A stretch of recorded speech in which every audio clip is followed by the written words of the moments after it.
하나님의 말씀을 또 전하고 듣습니다.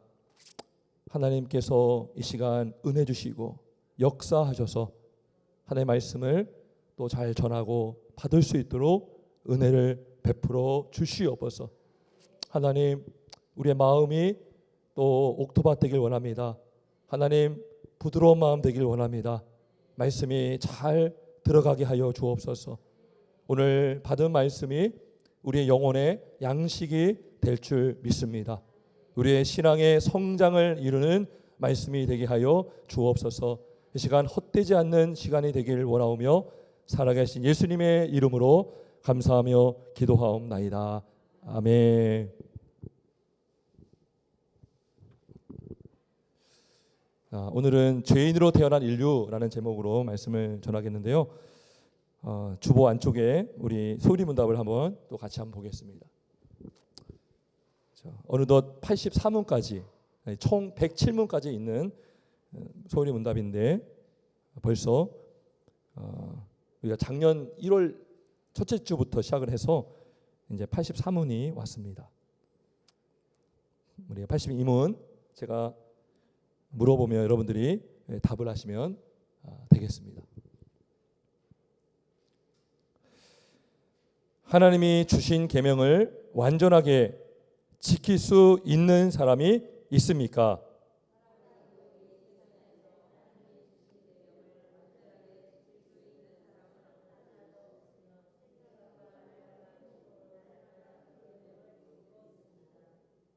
(83은) 모든 죄는 똑같이 나쁜 것입니까?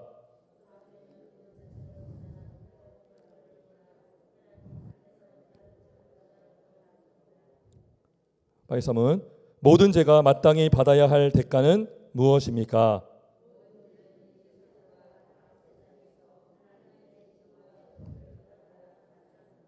네, 세문을 우리가 보았습니다. 아주 굉장히 중요한 가르침입니다.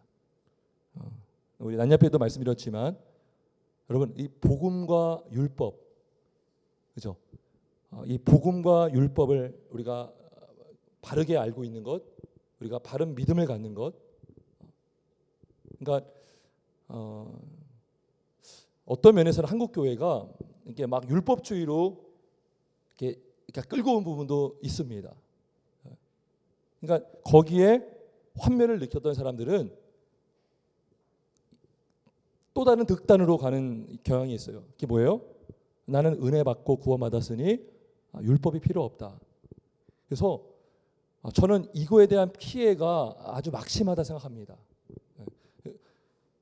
그래서 율법을 중요하지 여기지 않음으로 인해서 한국 교회 뭐가 약화되었어요? 거룩성이 약화가 되었어요. 거룩성. 여러분, 거룩성. 그렇죠? 하나님의 경외함. 여러분, 우리가 어떻게 경외함을 보여줄 수 있습니까? 순종으로 나타나죠. 뭘 순종합니까? 말씀을 순종하죠. 근데요, 우리 안에 뭐가 자리 잡고 있냐면, 은혜로 구원받는 거지. 그렇게 우리가 막 합리화시킵니다. 누가 이 세상에 말씀대로 사는 사람이 어디 있어? 근데 문제는 그 말이 맞지만 또 죄에 대한 마땅한 대가도 있다는 것입니다. 이게 우리로 하여금 영적인 부담을 갖게 하는 것입니다. 그래서 이제 제가 말씀을 전하면서 이 소리문답 세문을 중심으로 말씀을 전개할 겁니다. 82문에 인간은 완전히 계명을 지킬 수 없다. 이 맞죠? 그죠? 완전히 지킬 수 있는 사람이 없죠. 이거는 분명한 사실입니다. 바울도요, 다 못 지켰어요. 다윗도요. 노아도 그렇죠. 노아의 방주에서 구원받았고 나와서 술 취했어요. 하체를 막 드러냈어요.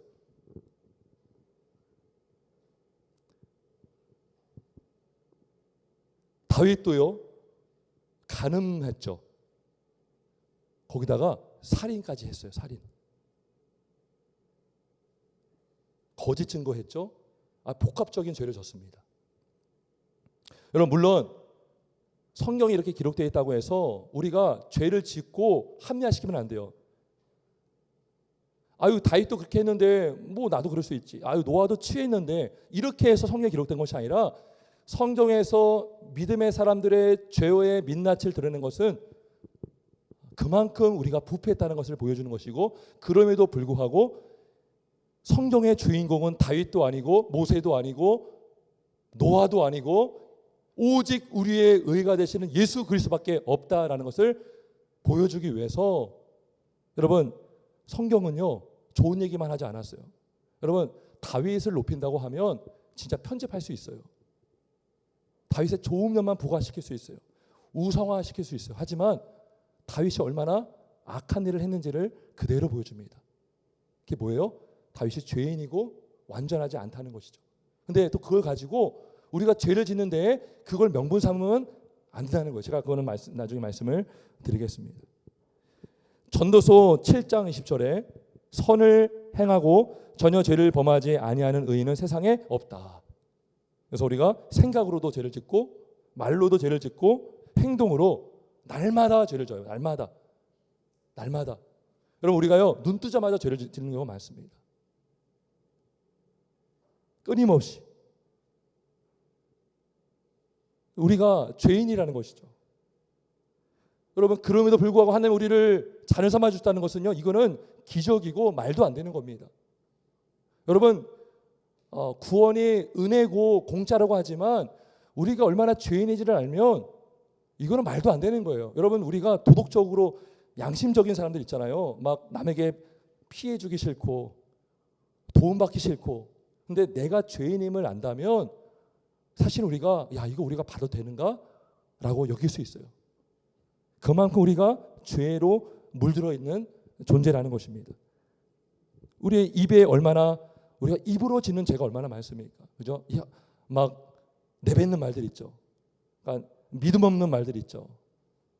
우리도 모르게요 여호와의 이름을 모독하는 경우가 많아요. 믿음 없는 말들, 하나님의 전능하심을 제한시키는 말들, 농담 섞인 말 중에도 하나님의 이름을 모독하는 일들, 망령되이 부르지 말라. 이게 뭐예요? 함부로 부르지 말고 오용하지 말라는 것이죠. 근데 우리가 잘못 사용하는 경우가 너무나 많습니다. 그래서 바울이 로마서 7장에 보면 바울이 이렇게 고백해요. 나에게 악이 함께 있는 것이로다. 이런 고백을 해요. 내 지체 속에서 다른 법이 내 마음에 법과 싸워 내 지체 속에 있는 죄의 법으로 나를 사로잡는 것을 보는도다. 오라 나는 공고한 사람이로다. 이 사망의 몸에서 누가 나를 건져내랴. 그런즉 내 자신이 마음으로는 하나님의 법을 육신으로는 죄의 법을 섬기노라. 전 이걸 보면서 그래도 바울은 낫다. 왜죠?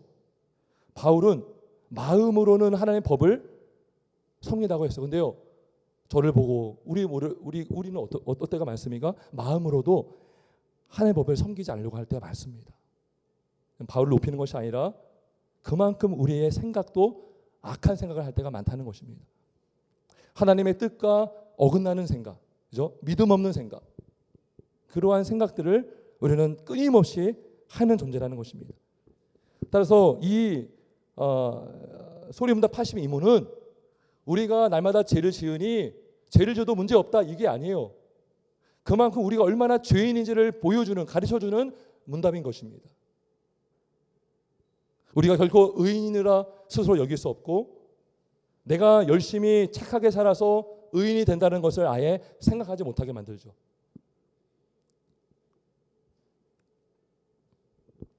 그래서 여러분 죄를 짓는 것이 우리가 죄를 짓는 삶을 산다고 해서 죄를 율법을 완전히 지키지 못한다고 해서 죄 짓는 것은 당연한 거야 라고 해서는 안 됩니다. 여러분 우리가 이거 경계해야 됩니다.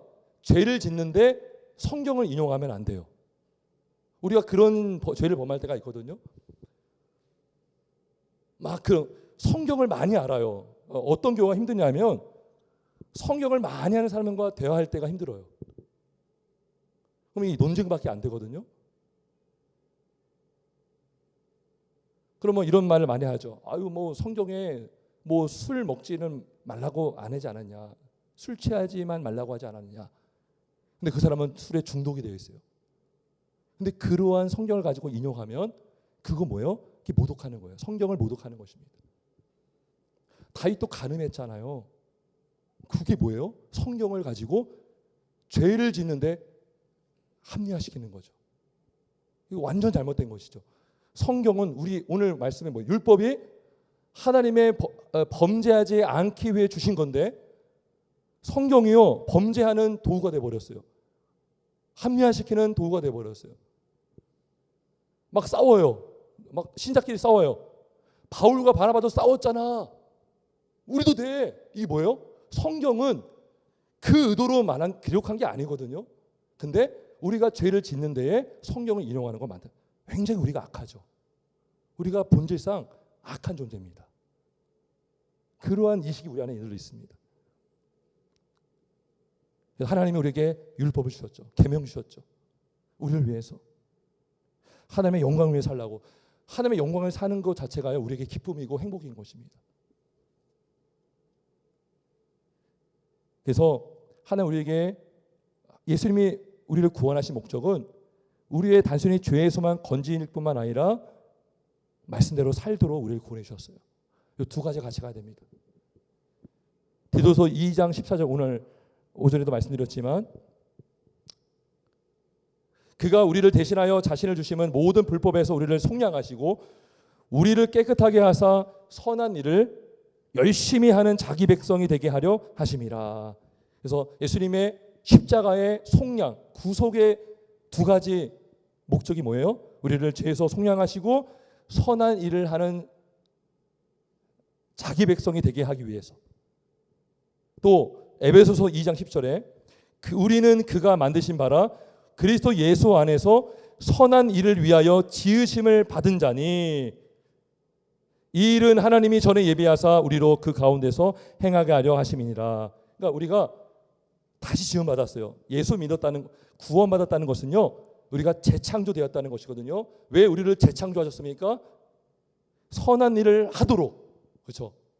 우리가 죄의 종이 되고 마귀의 종이 되어서 마귀 좋아하는 일만 했던 인생이었는데 우리를 구원하심으로 옛 사람을 죽고 새 사람으로 다시 만든 이유는 하나님의 뜻에 순종하며 영광 올려드리며 살 수 있도록.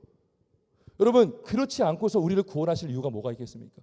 우리를 구원시켜 놨더니 뭐 마귀의 종으로 살고 자기 뜻대로 사는 전혀 다른 게 없다면 뭐하러 우리를 구원하시겠습니까?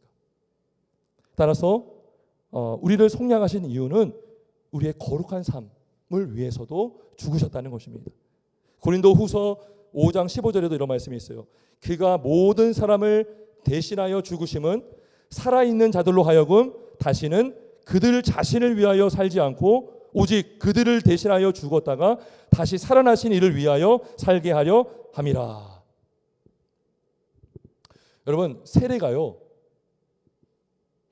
세례를 받는다는 것은 교회에 입교한다는 거죠. 입교, 물세례, 성령 세례 말고요. 성령 세례는 회심을 말합니다. 근데 회심한 자는 이제 공적으로 세례를 받아요. 세례 받고 교회에 입교합니다. 근데 그게 뭔지 아세요? 바로 군대에 입대하는 거예요. 근데 이등병과 병장이랑은 그 숙련도에 다르죠. 하지만 이등병도 군인입니다. 처음 입교한 사람은요 군사예요. 그리스도의 군사고 제자인데 믿음이 좋은 사람들보다는 미성숙하겠죠. 하지만 그는 좋은 군사가 되기 위해서 믿음의 경주를 하고 경건의 훈련을 해나가는 것이죠. 숙련된 그리스도의 제자가 되기 위해서 이 훈련을 받아야 된다는 것이죠. 그를 위해서 우리가 말씀을 지키고 말씀을 순종하며 살아가는 것. 근데요, 군인이 탈영하면 어떻게 될까요? 탈영한 게 뭐예요? 자기 멋대로 사는 거죠. 이거는 범죄죠. 군인은 국가의 부름을 받았고 전쟁 나면 국가를 위해서 희생할 수도 있는 존재죠. 이게 뭐예요? 오직 그들을 대신하여 죽었다가 다시 살아나신 이를 위하여 살게 하는 거죠. 우리는 다 그리스도의 제자입니다. 우리가 몸의 지체입니다. 우리가 믿음이 장성한 분량에 이르기까지 그리스도의 아는 지식으로 더 성숙해가는 우리의 사명이 받았습니다. 우리는 늘 자라가야 되고 배워가야 되고. 근데요, 군인이 군대에 있지 않고 밖에 있으면 훈련할 수가 없죠. 그죠? 전쟁이 일어나도 싸울 수가 없죠. 이 두 가지가 같이 있습니다. 그래서 전도서 12장 13절의 결론이 뭐냐면, 전도서의 결론이 이거예요. 일의 결국을 다 들었으니 하나님을 경외하고 그의 명령들을 지킬지어다. 이것이 모든 사람의 본분이니라. 그래서 하나님을 경외함으로 본분을, 계명을 지키는 거죠. 그 계명이 뭐예요? 십계명인 것입니다. 14절에 하나님은 모든 행위와 모든 은밀한 일을 선악간에 심판하시니라. 하나님을 경외하는 자의 마음가짐이라는 것입니다.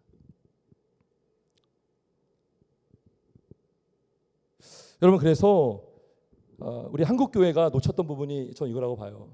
저도 그냥 세례를 받는 것은 그냥 교회에 뭔가 이렇게 명분을 올리는 것, 그게 아니에요. 내가 이제 그리스도의 군대로 들어간 거예요. 내가 서약을 하는 것은 나는 예수님의 제자입니다 들어가는 거예요. 물론 연약하죠. 미성숙할 수 있죠. 배워가는 거죠. 군대 들어가 처음부터 뭐 총 못 쏘잖아요. 배워야죠. 하지만 군인이죠. 근데 군대를 들어가지 않으면 어떻게 주의 나라 위해서 헌신할 장소가 없고 그런 기회가 주어지지 않는 것입니다.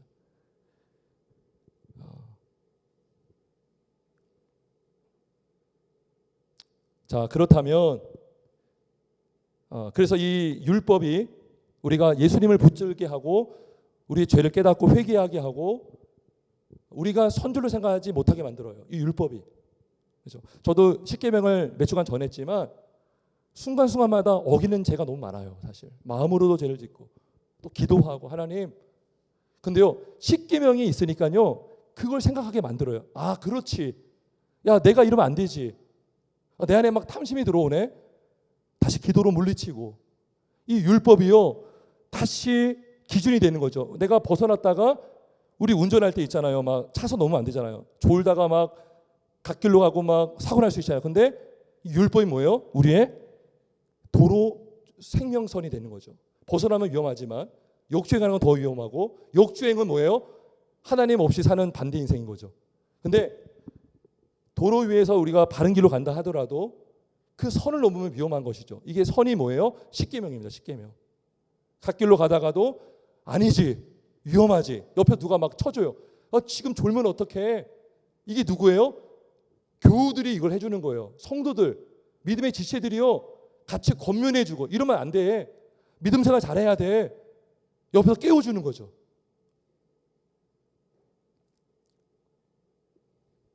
그래서 이 계명이 참 중요합니다. 근데 오늘 83원을 볼까요? 83원을 먼저 볼게요. 자, 모든 죄가 마땅히 받아야 할 대가는 무엇입니까? 답은 뭡니까? 모든 죄는 이 세상과 다음 세상에서 하나님의 진노와 저주를 받아 마땅합니다. 자, 전도서 12장 제일 끝절 14절에도 이런 말씀이 있어요. 하나님은 모든 행위와 모든 은밀한 일을 선악간에 심판하시리라.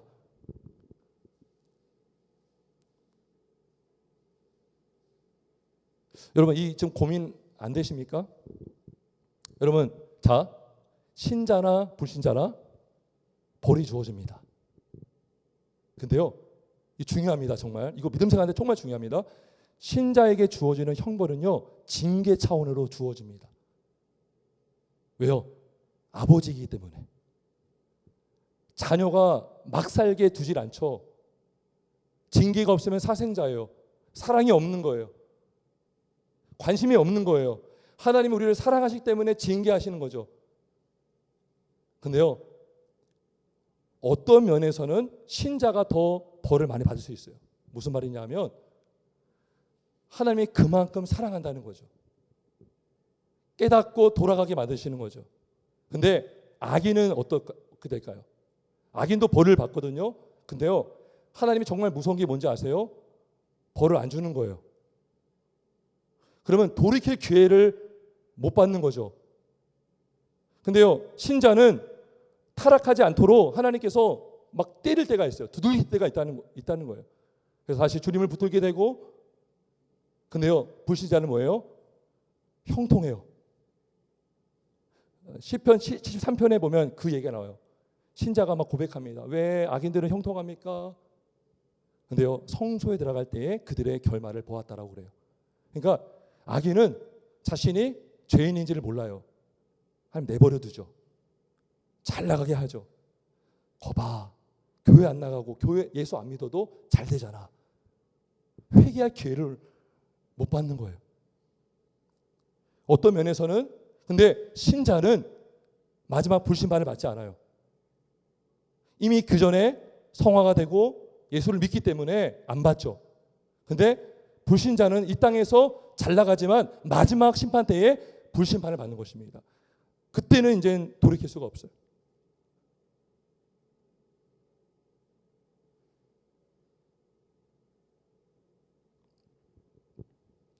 그래서 신자에게도 벌이 있지만 징계 차원이다. 어떤 면에서는 불신자가 보기에 교회 다녀서 예수 믿어서 저렇게 저렇게 망했나라고 여길 정도로 벌을 받을 수가 있어요. 근데 그것이 받는 자 입장에서는 은혜인 것입니다. 사실 견디기 힘들지만 시험 당하지 못할 시험을 주지 않아요. 근데 우리를 낮추시죠. 주님 안에서 실패를 경험한 자가 진짜 은혜를 아는 자입니다. 진짜 겸손해집니다. 그걸 모르면요, 여전히 고사제로 사는 것입니다. 교만하게 사는 것입니다. 내가 의인처럼 살게 되는 것입니다. 하나님이 사랑하시기 때문에 때로는 매를 들 때가 있다는 것입니다. 자, 히브리서 12장 우리 한번 같이 가보겠습니다. 히브리서 12장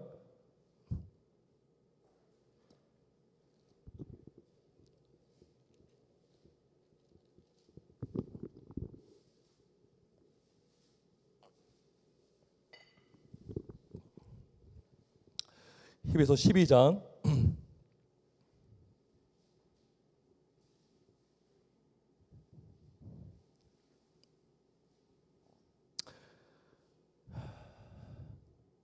8절, 12장 8절. 자, 12장 8절에 보면 제가 읽어보겠습니다. 징계는 다 받는 것이거늘 너희에게 없으면 사생자여 친아들이 아니니라. 또 우리 육신의 아버지가 우리를 징계하여도 공경하였거든 하물며 모든 영의 아버지께 더욱 복종하며 살려 하지 않겠느냐. 그들은 잠시 자기의 뜻대로 우리를 징계하려 하였거니와 오직 하나님은 우리의 유익을 위하여, 이게 중요합니다. 유익을 위하여 그의 거룩하심에 참여하게 하시느니라. 우리를 징계하는 이유가 뭡니까? 거룩하게 하시려고, 빚으시려고. 여러분, 철이요 불에 달구면 더 단단해지죠. 정금이 되는 것이죠. 이게 고난이 연단이 되는 거예요. 하나님이 징계함으로 고난받고 하나님의 거룩하심에 참여하게 되는 것이죠. 그래서 11절 무릇 징계가 당시에는 즐거워 보이지 않고 슬퍼 보이나. 마치요 하나님이 안 계신 것 같아요. 하나님은 안 계신 것 같아요. 그 정도로 좌절할 수 있고요, 슬퍼할 수 있어요. 근데 후에 그로 말미암아 연단받은 자들은 연단받았다고 했죠. 의와 평강의 열매를 맺느니라. 아멘이십니까? 네, 이게 하나님의 징계예요. 근데요, 그러니까 하나님은 그렇게 고난 줘서 돌아오게 하시죠. 여러분, 절대로 예수 안 믿을 것 같은 사람인데요, 예수 믿는 경우가 있거든요. 물어보면요, 아주 죽을 병에 걸렸다거나 집안에 엄청 망하는 일이 있었다거나 돌아왔어요. 그렇게 하지 않으면 안 믿거든요. 감당할 수 없는 고난을 받으면 정말 항복할 수밖에 없죠. 항복하게 하시는 거예요. 근데요, 진짜 악인은요 인정 안 해요. 내버려 두시죠. 잘 돼요. 성공해요. 망하는 길로 가는 것입니다.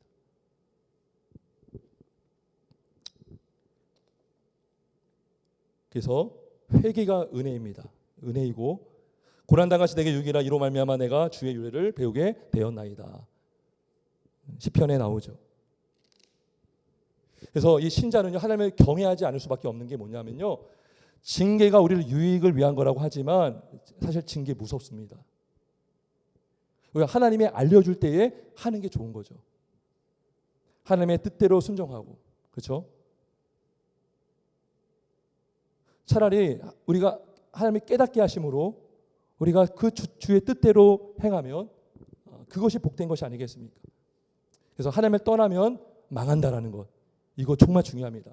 하나님의 경외함이 지혜의 시작이라는 것, 근본이라는 것. 죄가 얼마나 악한지, 하나님이 얼마나 싫어하시는지 그걸 알 때에 우리의 신앙생활은 하나님 중심, 하나님 제일주의 신앙으로 우리는 살아갈 수가 있는 것입니다. 자, 그러면 이제 마지막으로 이제 82문의 마지막문. 자, 그러면 모든 죄는 똑같이 나쁜 것입니까? 그렇지 않다는 것이죠. 어떤 죄는 그 자체로 보나 해로운 결과로 보나 하나님 앞에서 다른 죄보다 더 나쁩니다 라고 말합니다. 자, 요한복음 19장 11절에 예수님이 뭐라고 하셨냐면 나를 내게 넘겨준 자의 죄는 더 크다라고 했어요. 더 크다. 그는 죄가 있다라고 하지 않고 그의 죄는 더 크다라고 했어요. 그러면 작은 죄가 있다는 것이죠. 요한일서 5장 16절에 보면 사망에 이르는 죄가 있고 사망에 이르지 아니하는 죄가 있다고 해요. 똑같은 죄인데 어떤 죄는 사망에 이르고 어떤 죄는 사망에 이르지 않아요. 그리고 에스겔서 8장에 보면 큰 가증한 일이 있다고 해요. 그건 뭐예요? 그냥 가증한 일이 있을 수 있고 큰 가증한 일이 있다는 것입니다. 그래서 이 죄의 경중이 있어요. 하나님이 더 악하게 보시는 죄가 있고 더 가증스럽게 여기는 죄가 있습니다. 여러분 출애굽기 보면 우리가 20장에 십계명 모았잖아요. 근데 21장 이유가요, 다 이제 십계명을 더 깊이 있게 풀이해주는 해설과 같아요. 종에 대한 이야기, 또 어떤 보상에 대한 이야기. 근데요, 살인했을 때에 뭘 봅니까? 고의로 죽였는가, 모르고 죽였는가, 이걸 봅니다. 그렇죠? 어떤 소가요, 남의 바치는 버릇이는 걸 알고도 그걸 바쳤는데 죽었잖아요. 그러면 조치를 취해야 되잖아요. 가둬두던가. 근데 그냥 내버려두면 그건 고의성이 있는 거죠. 그래서 고의적으로 짓는 죄를 더 크게 벌합니다. 그게 하나님의 원리예요. 더 가증스럽고 더 크고 큰 형벌이 있다는 것입니다. 자, 그래서 우리가 십계명 보았죠. 첫째 돌판이 더 무거운 죄입니다. 뭐냐면 하나님을 직접 대적한 죄 있죠. 하나님을 1대1로 맞서 싸운 죄, 대항한 것, 이게 가장 큰 무서운 죄입니다. 하나님께 짓는 죄가 사람에게 짓는 죄보다 더 크다는 거예요. 일기병 중요하죠. 나 외에 다른 신을 두지 말라. 이건 멸망입니다. 멸망. 구원이 없는 거죠. 그리고 5계명에서 10계명까지도 경중이 달라요. 권위가 먼저 나오죠. 부모의 권위, 또 직분자의 권위, 어떤 교회의 권위, 이 권위자에 대한 중요한 것. 권위가 없으면요, 이것이 인정되지 않으면 배우려고 하지 않겠죠. 인정하지 않겠죠. 살인하지 말라 그랬어요. 근데 그 살인하지 말라 한 권위자를 인정하지 않으면 아무 소용이 없는 거죠. 아무리 목사가 설교해도 목사의 권위를 인정하지 않으면 듣지 않겠죠. 나라의 법이 있고 법관이 있고 어떤 헌법이 있는데 법을 인정하지 않으면 방종하게 되겠죠. 이 권위가 중요합니다. 5계명, 6계명 살인하지 말라. 그죠? 또 간음하지 말라. 근데요, 행동으로, 그러니까 행동으로 지는 죄가 더 커요. 마음으로 우리가 죄를 질 수 있지만 그래도 우리가 기도하면 참잖아요. 이건 나은 거예요. 마음속으로 미워하는 것도 죄지만 그래도 그걸 표현하지 않는 것, 하나님의 은혜로 참는 것, 이것은 덜한 것입니다. 그리고 신자가 짓는 죄는 불신자가 짓는 죄보다 더 큰 것입니다. 하나님의 진리를 우리가 알잖아요. 하나님은 진리시잖아요. 근데 거짓을 행하면 진리 대신 하나님의 영광을 완전히 가리는 것입니다. 그래서 히브리서 6장 4절에 보면 한번 빛을 받고 하늘의 은사를 맛보고 성령에 참여한 바가 되고 하나님의 선한 말씀과 내세의 능력을 맛보고도 타락한 자들은 다시 새롭게 하여 회개할 수 없나니 이는 그들이 하나님의 아들을 다시 십자가에 못 박아 드러내놓고 욕되게 함이라. 로마서 2장 23절에도 내가 율법을 범함으로 하나님을 욕되게 하느냐 기록된 바와 같이 하나님의 이름이 너희 때문에 이방인 중에서 모독을 받는도다. 그래서 신자가 짓는 죄가 더 큽니다. 마태복음 11장에 보면 예수님이 20절에 권능을 가장 많이 행하신 고을들이 회개하지 않는다라고 해요. 하나님의 은혜를 경험하게 해줬어요. 권능을 베풀었어요. 근데 잘못을 회개하지 않아요. 그래서 예수님이 뭐라고 합니까? 내가 너희에게 이르노니 심판날에 두로와 시돈이 너희보다 견디기 쉬우니라. 믿지 않는 자가 더 쉽다는 거예요. 더 크게 심판을 받는다는 것입니다. 자, 또 여러 가지 상황 속에서 죄의 경중이 달라질 수 있어요. 자, 나이에 따라서 그죠? 연장자가 짓는 죄가요 어린이가 짓는 죄보다 더 큽니다. 우리 일반 법도 그렇잖아요. 미성년자가 짓는 죄는 좀 이렇게 감해주는 게 있잖아요. 직분자가 짓는 죄가 권위자가 짓는 죄가 일반인이 짓는 죄보다 더 큽니다.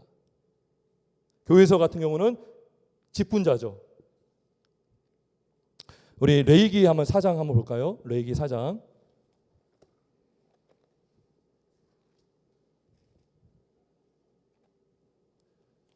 레위기 4장입니다.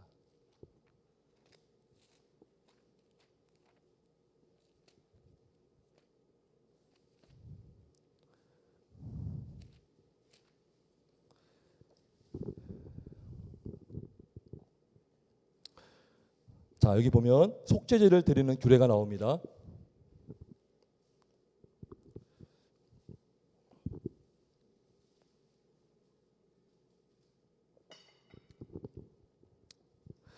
여기 보면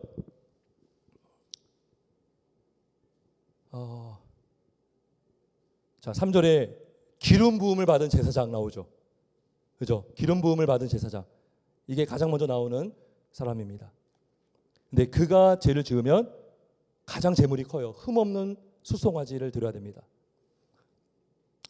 자, 그 다음에 누가 나옵니까? 온 회중이 나와요. 온 회중. 자, 직분자, 오늘날 목사, 장로, 또 더 나가서 집사, 권사가 되겠죠. 근데 두 번째 밑에는 뭐냐면 다음이 뭐냐면 온 회중이에요. 이거는요 교회 전체가 지는 죄예요. 교회 전체가 함께 지는 죄, 아유 공동으로 지는 죄를 말하는 것입니다. 온 회중이 죄를 범하는 일에 다 몰두하고 있어요. 집중하고 있어요. 이게 두 번째입니다.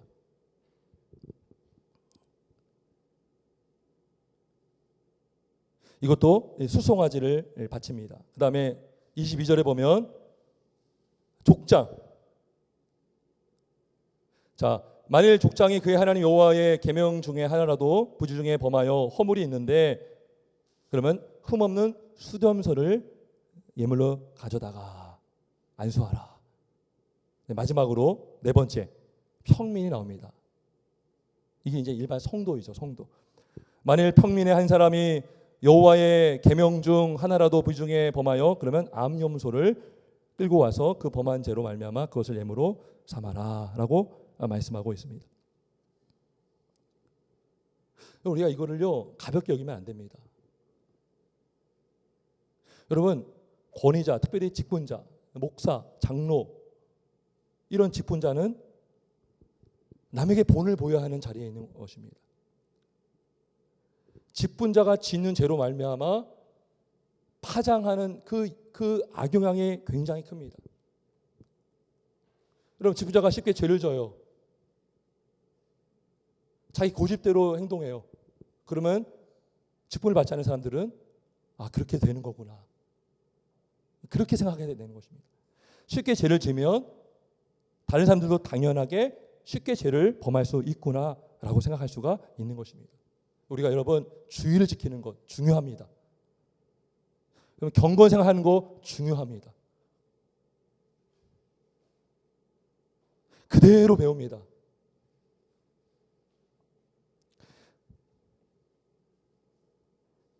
그래서 야고보서 3장 1절에 뭐라고 합니까? 내 형제들아 너희는 선생된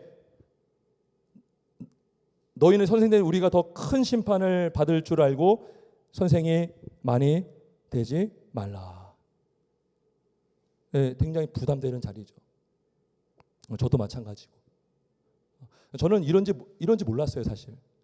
막 은혜 받고 막 신학교 가잖아요. 근데 이렇게 목회를 하다 보니까 부교육자 때랑 또 달라요. 담임 목사랑.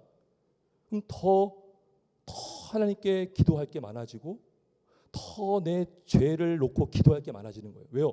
내 죄가 문제가 해결되지 않잖아요. 이 영향이 막 미쳐지는 거죠. 다른 직분자도 마찬가지입니다.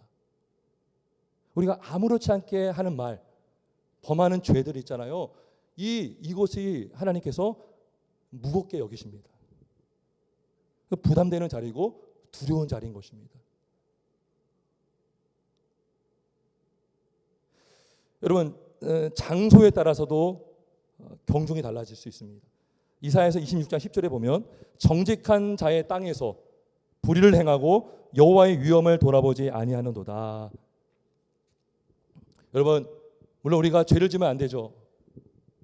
근데 죄를 또 질 때가 있죠. 근데요 특별히 교회는 조심해야 됩니다. 교회는 어디입니까? 하나님이 거하시는 성전입니다. 예배가 뭡니까? 성회예요, 성회. 우리가 공동회의 하거나 재직회 하거나 회의를 하잖아요. 이게요 일반 기업에서 하는 회의가 아니에요, 여러분.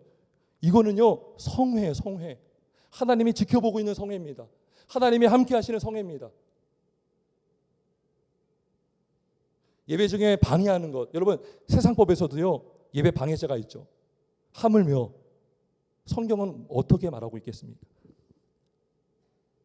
예배를 방해하는 것, 또 예배 중에 다투는 일, 이런 것들이요 엄청나게 큰 죄입니다. 더 악하게 보십니다. 왜요?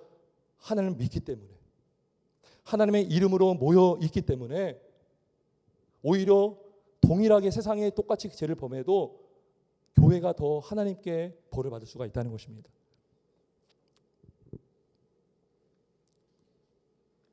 시기에 따라서도 경중은 달라집니다. 평일에 지는 죄보다 주일에 범하는 죄가 더 무거운 것입니다. 여러분 바리새인들이요 예수님을 죽이려고 언제 모의했죠? 안식일에 논의했어요. 어떻게 죽일까? 그 미리삭을 먹는 사건을 통해서 그때 바리새인들이 예수님을 죽일 모의를 합니다. 그게 안식일이에요. 거룩한 안식일에 그것도 예수님을 죽일 모의를 한 거예요. 이게 아주 가증한 것입니다. 악한 것입니다. 예배를 전후해서 지는 죄도 큽니다. 그래서 제단에 예물을 드리기 전에 다툰 일이 있거든 화목하라. 예배 앞두고 다투는 것, 예배 후에도 다투는 것, 이게 뭐예요? 더 크다는 것입니다. 여러분 이런 말을 해요. 은혜 다 받고 다 주차장에서 다 떨어뜨린다. 이게 뭐예요? 큰 교회 가면 막 주차 문제 많죠. 주차 문제 막 싸워요. 막. 그래서 어느 교회 가보니까 예배는 주차장에서부터 시작합니다. 이런 말을 붙여놨더라고요. 은혜 다 받고 울고 감사합니다 했는데 주차장에 가서 말싸움하고 같은 교인끼리 어떻게 주차를 이렇게 할 수가 있느냐. 왜 이렇게 나는 못 들어가느냐. 왜 누구는 들어가고 누구는 막느냐. 이 뭐예요? 완전히 하나님의 영광 가리는 거죠. 성령님을 근심하게 하는 것입니다. 우리가 다툴 때에 성령님을 근심하게 하는 죄를 짓는 것입니다. 그래서 이 시기 문제. 여러분 그래서 참 기도가 필요합니다. 저도 늘 기도하거든요. 예배를 앞두고도 기도하고 주일 전에도 기도합니다. 하나님 사단마귀 틈타지 않게 하시고. 왜요? 이 사단마귀 우리의 죄성을 건들거든요. 여러분 이거 정말 중요해요. 하나님 오늘 예배 가운데 사단 틈타지 않게 하시고 예배 전에도 붙들어 주시고 예배 후에도 붙들어 주옵소서. 괜한 오해받지 않게 하시고 의심하지 않게 하시고 성도 간에 사랑하게 하여 주옵소서. 여러분 이 기도가 얼마나 중요한지 아십니까? 여러분 교회 오면요 예배 전에 기도가 중요합니다. 그냥 예배 드리지 마세요. 와서 하나님 은혜 주시고 오늘 범죄하지 않게 해 주옵소서. 나로 말미암아 실족하지 않게 해 주옵소서.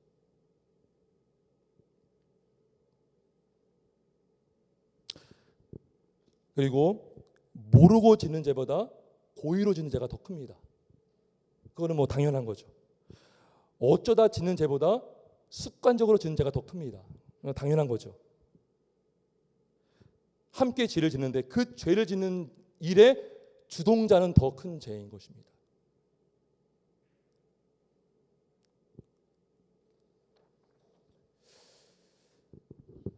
말씀을 정리하겠습니다. 오늘 이 소유리 문답에서 말하는 핵심은 이 죄를 짓지 않은 자가 없지만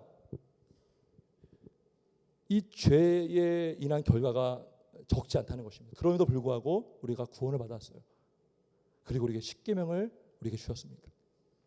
하나님의 영광을 위해서 내 영혼을 살리고 주님께 영광을 올려드리기 위해서. 그래서 우리가 이 십계명을 가볍게 여기지 않고 우리가 범죄하는 인생이 오니 그 범죄함이 합리화되는 것이 아니라 늘 하나님께 죄송한 마음을 가지고 또 하나님을 붙들고 주님 나는 오늘도 주님 필요합니다. 주님 오늘도 주님 의지합니다. 오늘 하루도 주님 붙들어 주옵소서. 우리가 주님을 바라볼 수 있기를 주님의 이름으로 축원합니다. 이 모든 것이요 우리 힘으로 안 돼요. 하나님이 하십니다. 하나님의 하신 것을 알면 우리는 기도할 수가 있죠. 기도가요 은혜의 방편입니다. 기도를요 이 줄을 주셨어요. 여러분 이 수도관이요 물을 아무리 물이 콸콸 내려도 이 호수가 없으면 못 먹잖아요. 우리가 기도를 통해서 그 하나님의 은혜를 우리가 흡수하게 되는 것입니다. 기도하여 나를 자꾸 부인하고 나의 옛사람을 죽고 여러분 우리의 신앙생활은요 자기를 부인하는 삶입니다. 부인하고 자기 십자가를 지고 예수님이 그랬어요. 내 멍에는 쉽고 가볍다 그랬어. 멍에를 매지 않게 하지 않아요. 멍에를 매게 합니다. 근데요 주님을 의지하기 때문에 멍에는 가벼운 거예요. 주님이 같이 들어주시고 수와 무거운 짐자 다 내게로 내가 너희를 쉬게 하리라. 그래서 여러분 계명이 중요합니다. 한국 교회가 다시 사는 것은요 복음도 기본이고 이 계명을 통한 거룩함의 회복. 계명을 다 버렸어요. 다 쓰레기통에 넣어버렸어요. 그리고 자기가 주인 되어 살고 있습니다. 여러분 우리가 그것을 경계하고 늘 주님 안에서 믿음으로 거룩해져 나아가는 저 여러분들 에게 주님의 이름으로 축원합니다. 우리 한번 찬송 부르겠습니다. 찬송가 214장 214장입니다.